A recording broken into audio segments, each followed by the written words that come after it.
السلام عليكم ورحمة الله وبركاته.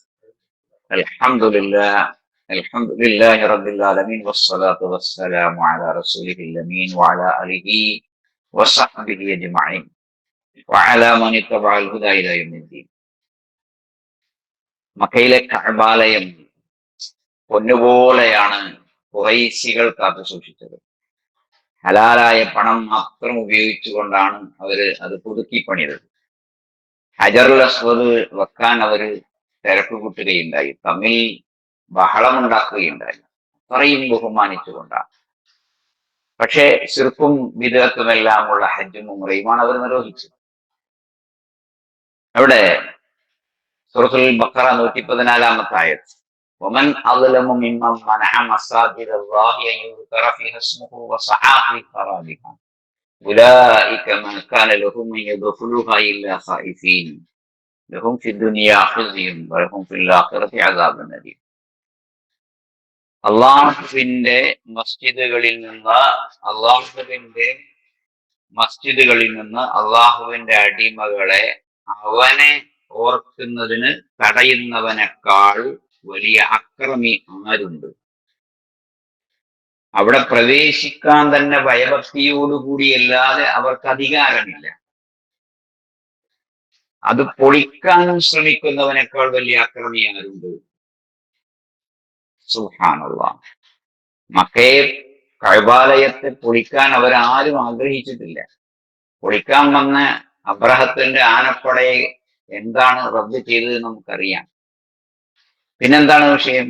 അള്ളാഹുവിനെ ഓർമ്മിക്കുന്നതിന് തടസ്സമായി നിൽക്കുക. ദിക്ർ, ദുആ, നിസ്കാരം നിർവഹിക്കുന്ന ആൾക്കാരെ ഒച്ചയും ബഹളവും ഉണ്ടാക്കിയിട്ട് തടസ്സം ചെയ്യാം. ഉറക്കെ പ്രാർത്ഥിച്ചിട്ട് നിസ്കരിക്കുന്നവരെ തടസ്സം ചെയ്യാം. സ്ത്രീകളെ തടയുക, എല്ലാം അതിന്റെ ഭാഗമാണ്. അപ്പോ ഇതൊരു സാധാരണ കെട്ടിടമല്ല, മസ്ജിദാണ്. അത് പരിപാലിക്കണം, അതിൽ ആളുണ്ടാകണം, അതിനാവശ്യമായ കാര്യങ്ങളെല്ലാം ചെയ്യണം. അതിന് പകരം ചില ആളുകളൊക്കെ ഉറക്കെ സംസാരിക്കും മസ്ജിദിൽ. ഇന്നലെ ഒരു മസ്ജിദിൽ ജുമുഅക്ക് കൂടി വലിയ സംസാരം നടത്തുന്നു കുട്ടികളുടെ. അല്ലാഹു അവർക്ക് മാപ്പ് നൽകട്ടെ. കുട്ടികളെ രക്ഷിതാക്കൾ അടുത്തിരുത്തി ശാന്തമായി കൊണ്ടു നടക്കണം. അള്ളാഹുവിന്റെ മഹത്തായ മസ്ജിദിൽ ശരിയായ രീതിയിൽ കാര്യങ്ങളെല്ലാം നിർവഹിച്ച് മുന്നോട്ട് പോകാൻ റബ്ബ് അനുഗ്രഹിക്കട്ടെ. ആമീൻ. അള്ളാഹുവേ, ഞങ്ങളുടെ ശ്രദ്ധയെ നിന്റെ ഭവനങ്ങളിലേക്ക് നീ തിരിച്ചുവിടണേ. 5 നേരം മസ്ജിദിൽ വന്ന് ജമാഅത്തായി നിസ്കരിക്കാൻ ഭാര്യ ഭർത്താക്കന്മാർക്ക്, മാതാപിതാക്കൾക്ക്, മക്കൾക്ക് നീ അനുഗ്രഹം അരുളണേ. രോഗികൾക്കെല്ലാം ശിഫ നൽകണേ റബ്ബേ. മരിച്ചുപോയ സത്യവിശ്വാസികൾക്ക് സ്വർഗം നൽകി അനുഗ്രഹിക്കണം. അല്ലാഹുമ്മ ഇന്നാ നസ്അലുകൽ ജന്നത വനഊദു ബിക മിനൻ നാർ. اللهم إنا نسألك الجنة ونعوذ بك من النار. اللهم إنا نسألك الجنة ونعوذ بك من النار. ربنا آتنا في الدنيا حسنة وفي الآخرة حسنة وقنا عذاب النار. والحمد لله رب العالمين وصلى الله على خاتم الأنبياء والمرسلين.